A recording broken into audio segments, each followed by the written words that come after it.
Okay, for this section we are going to work with exponents, and this actually means more rules for exponents. And the rules that we are adding to our list are the power rule, the power of a product or quotient, and then that means that this can get a bit more confusing because you have to distinguish between all the different rules that you've learned so far. And so when we're talking about the power rule, we simply say if we're taking a power to another power, I call this a power to a power, then we're going to multiply those powers. And if we have a product to a power, then the power applies to both parts of the product, right? Both the A and the B. If we have a quotient to a power, then the exponent applies to the numerator and denominator, basically everything that's there. Now, let me at least explain the power rule. If we had, say, x to the second to the third, right? Well, in expanded form, that would mean x squared times x squared times x squared. Based on what we learned about the product rule, we would add those exponents, which gives us x to the sixth power, right? 2 plus 2 plus 2. And so that's kind of showing you how that applies to this if you were going to write it out the long way. Okay, and now everything's thrown together because we have negative exponents and any of the rules that you've learned so far. So let's do some practice.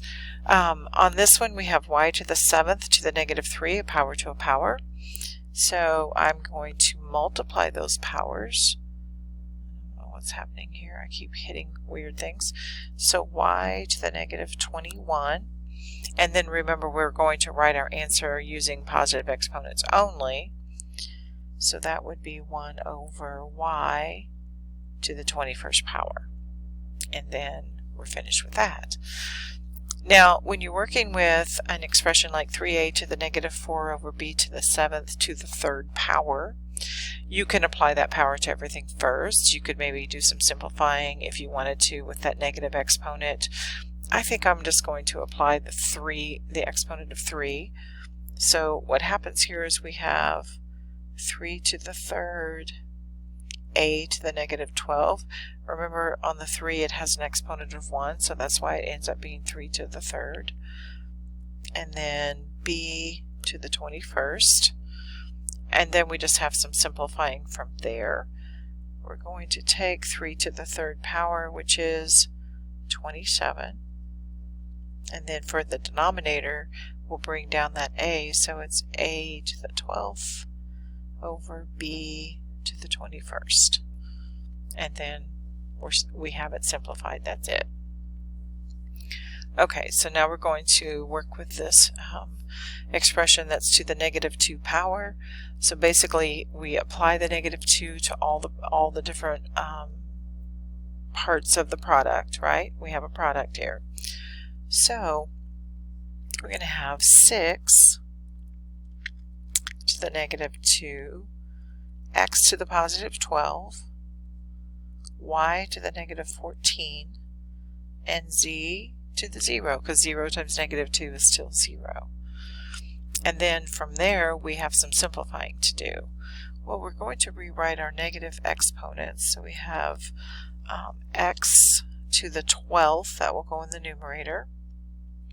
You remember that z to the 0 is equal to 1, right? So 1 times anything is still whatever you were multiplying, so we just need to, we kind of ignore it. That's really what ends up happening, but it's because we're multiplying by 1. And so then we have 6 squared in the denominator and y to the 14th. Simplify again. So 36 in the denominator times y to the 14th. And that's our answer. I'm going to take that off there. I don't want you to think that I'm saying the whole thing's equal to 1. Okay, and so we're finished with that example. Now this next slide, this actually comes from your textbook, and this just kind of is a summary, right? Here's a summary of all your rules of exponents on one slide, which is kind of handy. Remember on this negative exponent, I'm just going to add a couple of things here. If we had 1 over negative, not negative n, 1 over n to the negative 1. I don't want to do it that way. Okay. 1 over a to the negative n, I'll get this right here in a minute, is equal to a, I'm just going to write this way, a to the nth. Also, if you have, let's say, we had a fraction a over b to the negative nth, then we can write that as the reciprocal, right, b over a to the positive nth. And that's just a couple of extra parts of this that can be helpful on how you look at this. Because if you think about a to the negative n, this is the reciprocal, 1 over a to the nth. It is the reciprocal. And so it's one of those things that can be helpful. So if you're working with a fraction to a negative exponent, sometimes starting out by rewriting it with the reciprocal is handy. Okay, so this is more practice. Remember, we write our answers with only positive exponents. So we have negative 8 squared. Well, that is in the negative 8's in parentheses, so negative 8 squared should be written like this, and then that's going to be times x to the 6th. I had to fix a little glitch going on there. And so now we have negative 8 squared would be 64 times x to the 6th. All right, so you want to go ahead and find that numerical part of your expression.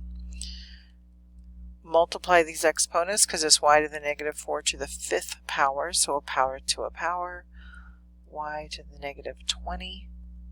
Rewrite your negative exponent as positive, so that's y to the 20th in the denominator, 1 over y to the 20th.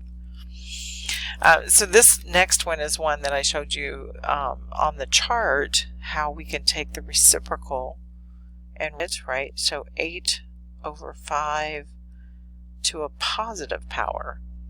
So I'm not going to show you why this works, but it does, and it has to do with division, and it's complicated to kind of show you that.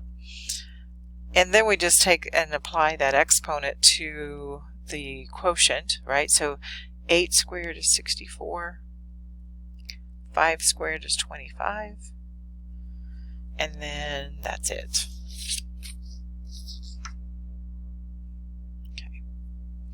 All right, more practice here. So there's different things we can do. I think just applying the exponent on the outside is a good way to go. So we're going to take negative 9 times 3, so that's x to the negative 27 over x to the negative 12, and then subtract. So negative 27 minus negative 12 would be plus 12, so that's x to the negative 15.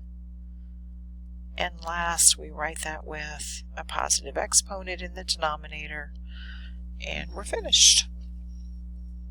Okay, so on this next one, it might be beneficial to go ahead and do some simplifying inside, or we could reverse this, or write the reciprocal to a positive 3 exponent. I think whichever way we go, there's still some work to do. Okay, so let's try it this way. So let's just first write it as exactly as it was, but upside down, right? The reciprocal. And then my exponent is positive 3. Now, from here, I think I'm going to do some simplifying on the inside before I apply the 3. Okay, I'm going to go this way so I can see if I have room. 10 over 5 is 2. If I subtract the 3 minus 7 on the x's, that's x to the negative 4. If I subtract on the y's, that's y. Negative 2 minus 4 is negative 6. And then that's to the third power. Then that looks kind of nice. That's not too bad, huh? And so now we're going to have 2 to the third power, which is 8. That's x to the negative 12 and y to the negative 18. And then we just rewrite that with a positive with positive exponents. So 8 in the numerator, x to the 12th, y to the 18th in the denominator, so that those exponents are positive. All right. Yeah, I think that after this slide we'll stop and go to another video after that. Okay, so for this one we have to apply the negative 4 before we could do anything else, because we have to clear the parentheses. I'm going to do this.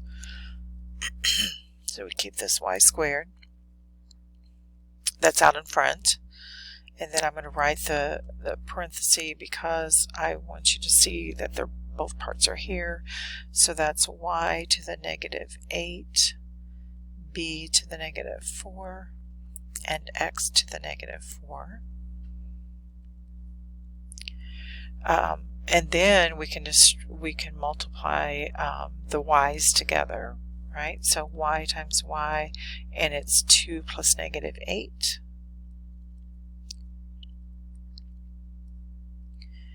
And then we can rewrite it with positive exponents. Excuse me. And we need to put a 1 in the numerator to do that. So y to the 6th, b to the 4th, sorry, x to the 4th in the denominator. And we have simplified that as much as possible. All right, so I'm going to stop this video. We'll have another one for the rest of the lesson.